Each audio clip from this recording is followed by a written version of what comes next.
Welcome to the Morning Update. I'm Erin Roan. The humanitarian crisis in Gaza is worsening, with the tiny territory's only power station running out of fuel. Israel cut off power after a Hamas attack over the weekend that left over 1,000 dead. Meantime, there's been sirens across northern Israel amid concerns Lebanon had infiltrated its airspace. UN Secretary-General Antonio Guterres appealing for calm. I am concerned about the recent exchange of fire along the Blue Line and recent reported attacks from southern Lebanon. I appeal to all parties and those who have an influence over those parties to avoid any further escalation. The death toll across both sides of the conflict has passed 2,000.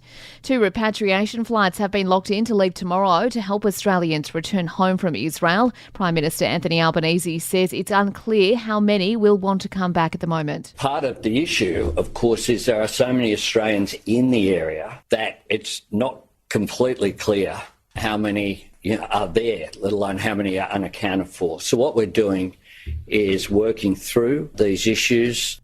Thousands have gathered in Sydney's east overnight, holding a vigil to support Israel. As many as 7,000 people registered for the event, waving flags and playing Jewish music. The New South Wales Premier Chris Minns and Opposition Leader Peter Dutton both attended, denouncing the barbarity of Hamas.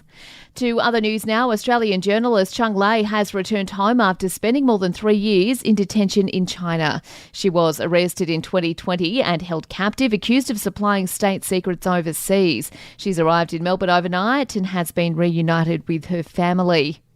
Unions want the Qantas chairman to leave immediately. 3 board members are leaving in the first half of next year, while Richard Goyder has announced he will leave at the end of next year. And the Australian Electoral Commission is making the final preparations for Saturday's Voice to Parliament referendum. Voting centres across the country will be open from 8 a.m. until 6 p.m. We're being urged to get out and have our say. The most important thing for voters to do is to plan your vote. So make sure you've got enough time to get down to a polling place and cast your vote, and then you can grab your democracy sausage on the way out as well. That's Pat Callanan from the AEC there. Sport and entertainment is up next. An upset at the Shanghai Masters, with top-seeded Carlos Alcaraz going down in the 4th round. The world number 2 losing in 3 sets to Grigor Dimitrov. Meantime, Aussie Rinky Hijikata and Britain's Cameron Norrie have progressed to the doubles semi-final. And at the Men's One-Day Cricket World Cup, India has beaten Afghanistan by 8 wickets. In entertainment news, the Hollywood power couple is no more. Jada Pinkett Smith has confirmed she's been secretly separated from husband Will Smith for 7 years.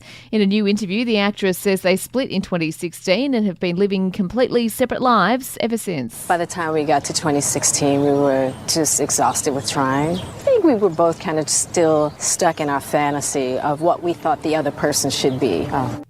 And Jeremy White has agreed to undergo testing for alcohol in order to gain access to his kids.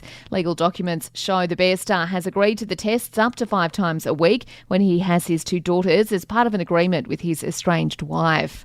And that's the latest from the Nova Podcasts team. We'll see you later on for another episode of The Update.